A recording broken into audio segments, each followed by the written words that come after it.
Hi guys, how's it going, guys? How goes it today on this beautiful Monday, right? Yeah, it's Monday. I had to check that.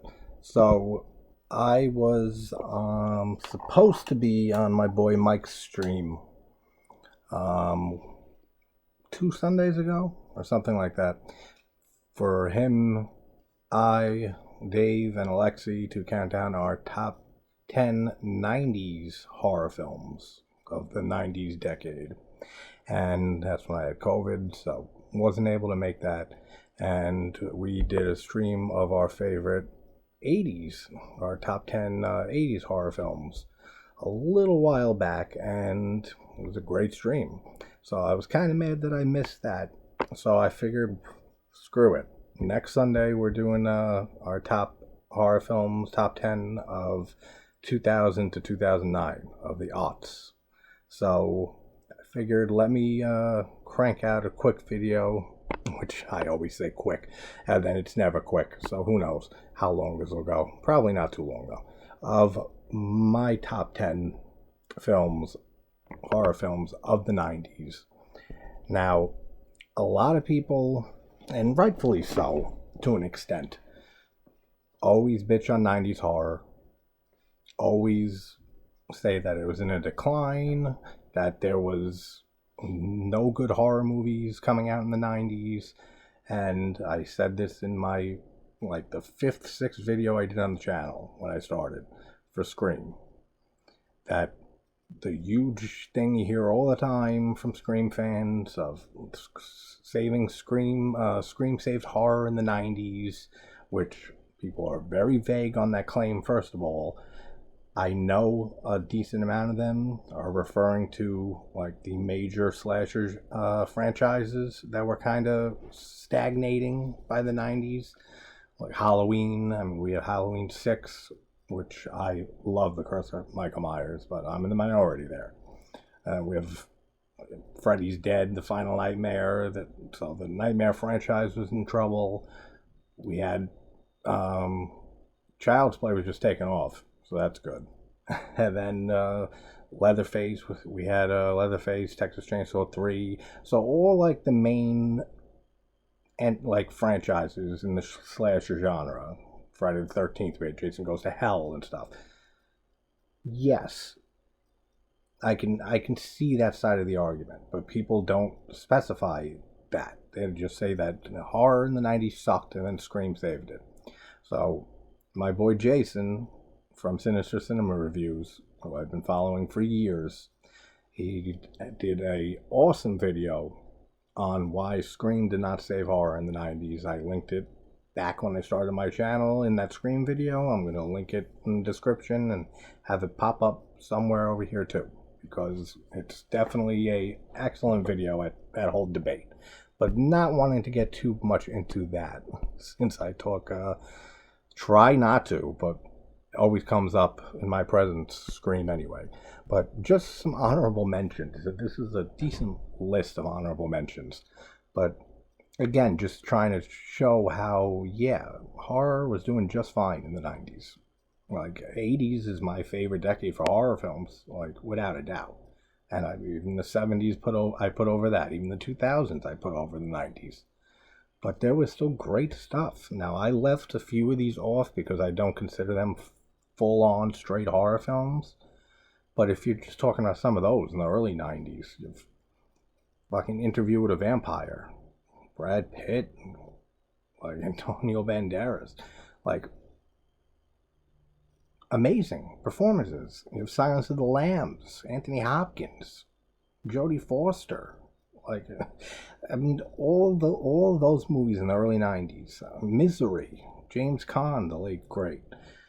Kathy Bates' performance. Like, these are all fucking Academy Award nominated or winning performances in these movies. Just iconic performances that are still, to this day, and always will be, applauded for how amazing they were. But, well, it was terrible in the 90s. Like, terrible horror. We had Night of the Living Dead remake. Tom Savini directed, 1990. Great remake. And I know people who like the remake more than the original Night of the Living Dead. I don't fall into that category, but it's a great remake with Savini directing and Tony Todd playing Ben. It's Ben, right? Yeah, I should know this, first of all, and I should know it more so because I just rewatched and did the Romero Dead trilogy like a month and a half ago. We have the Cube that came out in '97. Great movie. Hypercube and Cube Zero are a little less so, but still really great movies, Canadian horror films. Awesome movies, Cube, and especially the first one. We have Maniac Cop 2 that came out in 1990. Awesome sequel. Awesome, all three of them. Third one, not as much, but both Maniac Cops are great. We have Sorority House Massacre 2 and 3, but more so 2. I like more. Orville Ketchum. Like, what a great friggin' villain that is in a slasher movie. We have Pet Sematary 2 from 91, which a lot of people, I don't even know if there's a lot of people haven't even seen the sequel to Pet Sematary. Just for Clancy Brown alone. And Edward Furlong. It's like a completely bonkers sequel that I can't believe was directed by the same director who directed the first Pet Sematary. Like, that blew me away growing up when I found that out. Completely different movies. We have, this is, again, like, it is enough horror, and this would have been on my list, like, high up, too. But I wanted to leave it off because it's not, like, straight on horror again, but David Lynch's Fire Walk with Me, Twin Peaks. From, what was it, 92? Yeah, 92. David Lynch, as I always say, one of my favorite directors of all time. Twin Peaks is one of my favorite shows of all time. We got Fire Walk with Me in 92. Tales from the Crypt, Demon Knight in 95. Cemetery Man by Michelle Soavi. Did Stage Fright and also worked with, and The Church and worked under Argento for so many years. Great movie, Cemetery Man. From Dusk Till Dawn in 96. George Clooney, Quentin Tarantino, Harvey Keitel, Juliette Lewis. Like, come on. And the 90s sucked? The 90s sucked. Like, every decade has shitty films. Every year has a ton of shitty films in every genre. So, yeah, the 90s were less great than the 70s, 80s, the 2000s through 2009, even maybe the 2010s through 2020. But there's still great stuff here. Like, without a doubt. Bride of Reanimator, Brian Yuzna from, was it 1990 or 91? I have a list here. Yeah, 1990, Bride of Reanimator. Who doesn't love, first of all, Reanimator made my list as the top 10 of the 80s.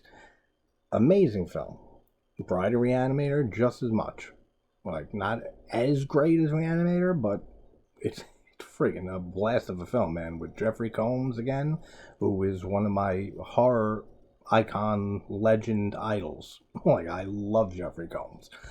We have that. We have Basket Case 2 and 3, which, say what you will about those sequels, some of the most batshit insane sequels I've ever seen. Like, in the horror genre.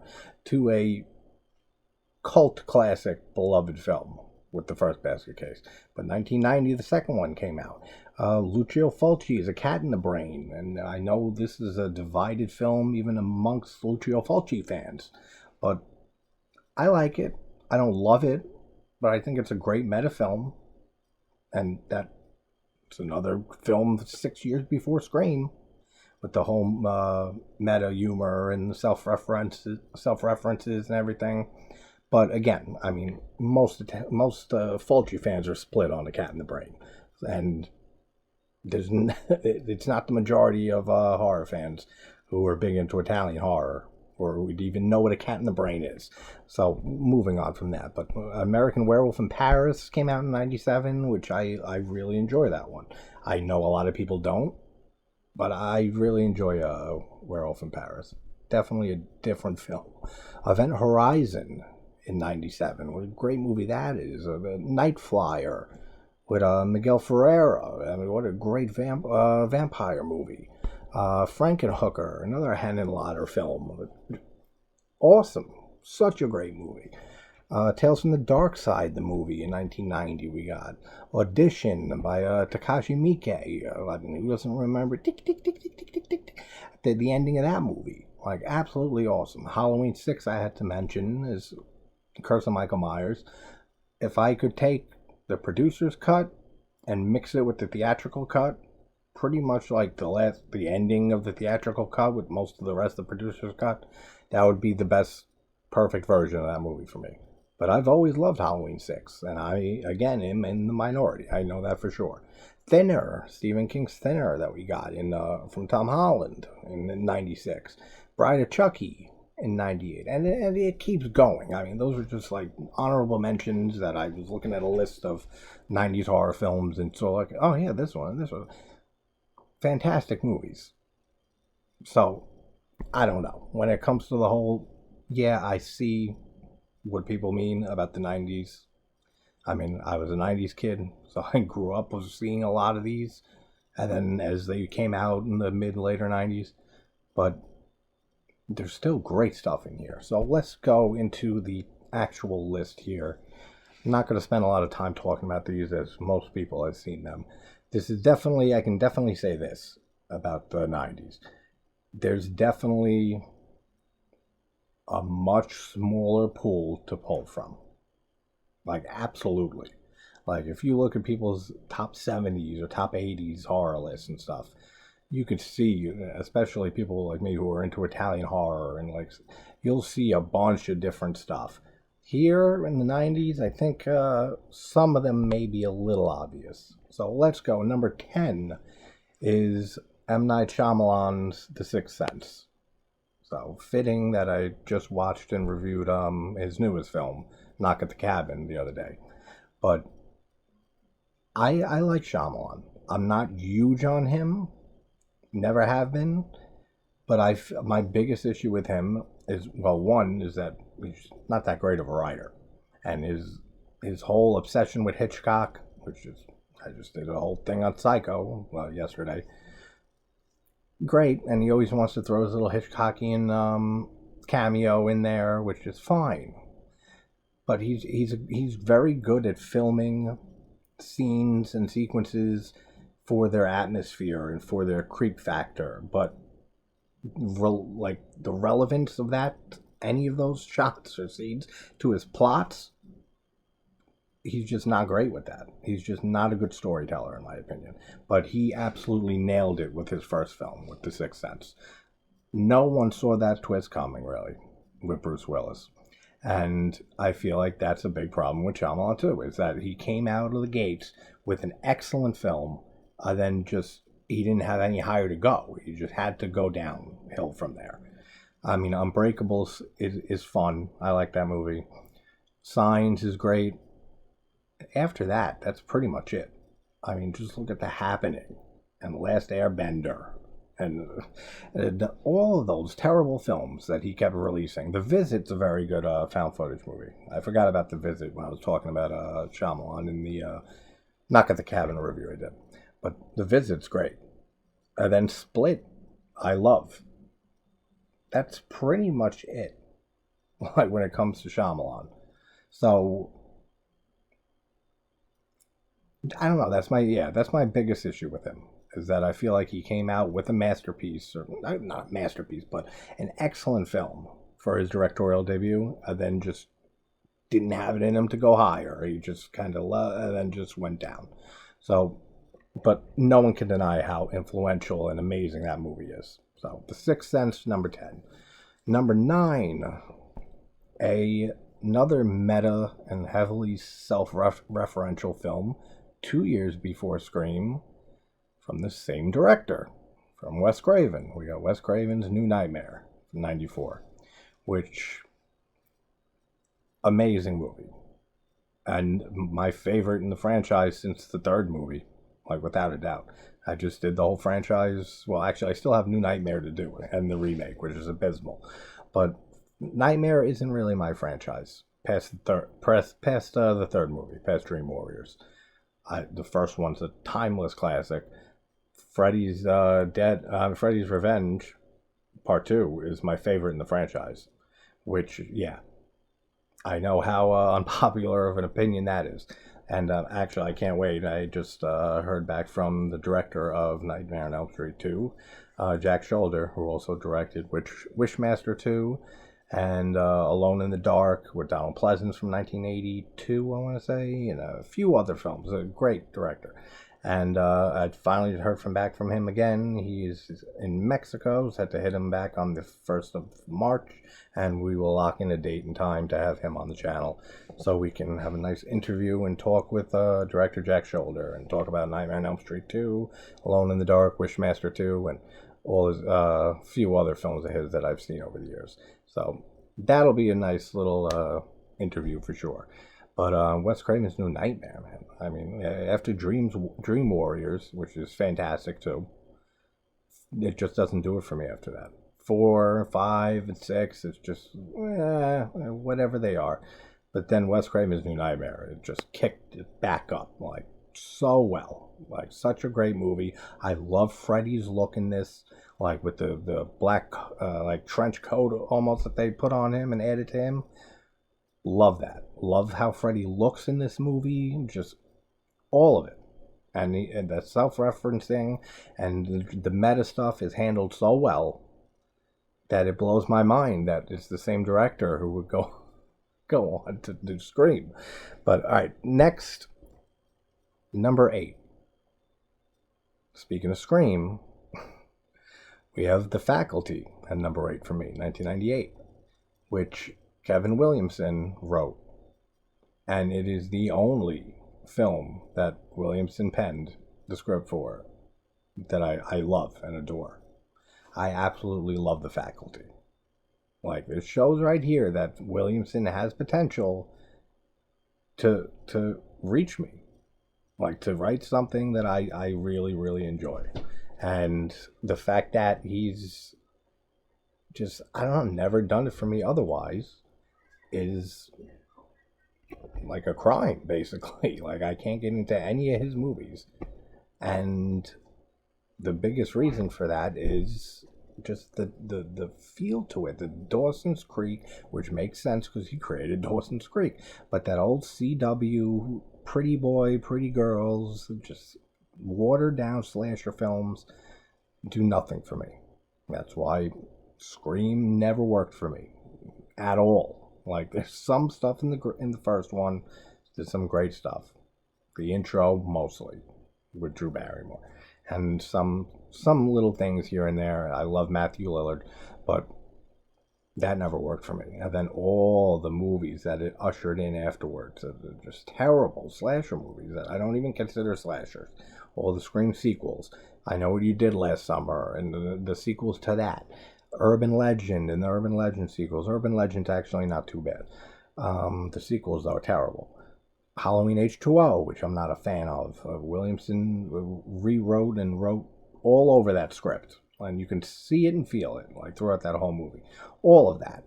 So, The Faculty, though, it still has that CW teeny bopper feel to it a little bit. But it's done right. We got Elijah Wood, and I don't even remember the other. It's an ensemble cast pretty much, but I don't remember any of the actors' real names, like in the group of kids. But we've seen them all before. I think the guy who plays Hyde from that '70s show, he's in it.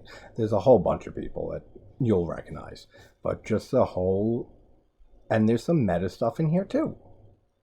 And this movie just works for me, 100%. Josh Hartnett, of course, is in this. Great movie, The Faculty. So, number 7, Castle Freak, Stuart Gordon. My favorite full moon movie, without a doubt. We got Stuart Gordon here, again with Jeffrey Combs and Barbara Crampton, the goddess. The three of them together, with Reanimator, From Beyond, this movie, like, the three of them, Barbara Crampton, Jeffrey Combs, and Stuart Gordon, couldn't do wrong. Like, what a great three-way team. And Castle Freak is just such a great film. I have my own little personal Castle Freak figure from when this movie came out and they released one. Great stuff. So, I got distracted. Phone rang. House phone. But I'm still waiting on my damn cell phone which has nothing to do with this video, so forget it. But for those who haven't seen Castle Freak, definitely check it out. Like, it's not much I could say without spoiling. Jeffrey Combs and Barbara Crampton are married. They have a blind daughter they were in an accident, and it was pretty much kind of Jeffrey Combs' fault, his character. But he ends up inheriting a castle, a huge castle in Italy. And his wife and daughter move in there just to like assess everything in the castle and to sell it and do whatever they can to then, I guess, flip this castle. I forgot what the whole details were, but there's a freak living in there. There's been someone living in this castle for years and starts terrorizing this family. Great movie. So number 7, Castle Freak from 95. Number 6, now I kind of cheated here, that I put Wishmaster and Wishmaster 2. Wishmaster is 97, Wishmaster 2 is 99. Only reason I put both is not a lot from the 90s. No, because the first Wishmaster, I think, is a better film, but I just have so much nostalgia for both, but for especially the second one, for Wishmaster 2. A lot of it has to do with the actress who played Morgana, the main girl. I had such a huge crush on this girl, like, ever since this movie came out. But man, the Wishmaster movies, if you guys haven't seen those, definitely check out Wishmaster 1 and 2. 3 and 4 are terrible. So, obviously, continue and watch those after you like the first two, but they're not good, man, at all. So, Wishmaster and Wishmaster 2, cheating at number 6. Number 5, Army of Darkness, 1992. I always say Evil Dead is one of the few franchises in horror that has never let me down. Has had a perfect track record. Evil Dead 2 is in my top 10 horror films of all time. Army of Darkness is excellent. Just as good. I feel like people don't give Army of Darkness as much love as the first two movies. The remake 2013 of Evil Dead is one of my favorite remakes of a horror film, especially past 2000. And the Ash vs. Evil Dead was phenomenal. So I'm hoping Evil Dead Rise works out, because that's one that I'm really hoping it works out fine. So Army of Darkness in 92, from 1992, at number 5. So number 4, Child's Play 2 from 1990. My favorite in the Child's Play series. It is another favorite franchise of mine. I love the whole series. I love every single entry, and there's nothing really bad that I could say about anything in the franchise. I didn't finish season 2 with Chucky.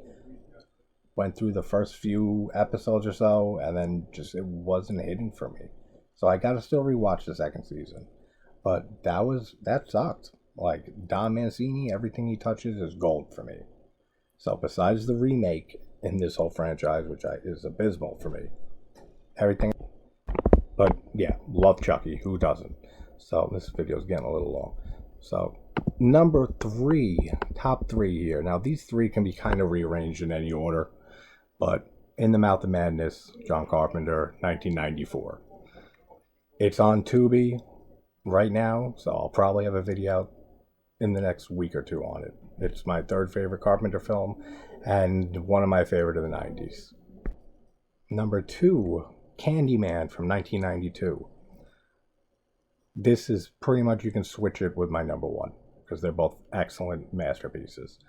Candyman, Tony Todd, Virginia Madsen, one of the greatest scores in a film, not just horror movie, in a film. It was Philip Glass's score here. Just a perfect masterpiece. And number 1, The Exorcist 3, Legion, from 1990. George C. Scott's performance, Brad Dourif's performance, just everything about Exorcist 3. If you haven't seen Exorcist 3 for some reason at this point, go see it right now. It's on Tubi, I think. If not, just find it. One of the best sequels to an absolute classic masterpiece movie. And God, what a great movie this is. So that's my top 10 of the 1990s let me just go through them quick again. Number 10, The Sixth Sense. Wes Craven's New Nightmare. Number 8, The Faculty. 7, Castle Freak. 6, Wishmaster 1 and 2. 5, Army of Darkness. 4, Child's Play 2. In the Mouth of Madness in at 3. Candyman for 2. And number 1, Exorcist 3. So there's my top 10, guys.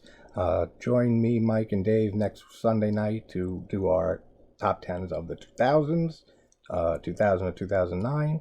And wherever you're from, hope you're having a great day or night, and I'll talk to you soon. Take care, guys.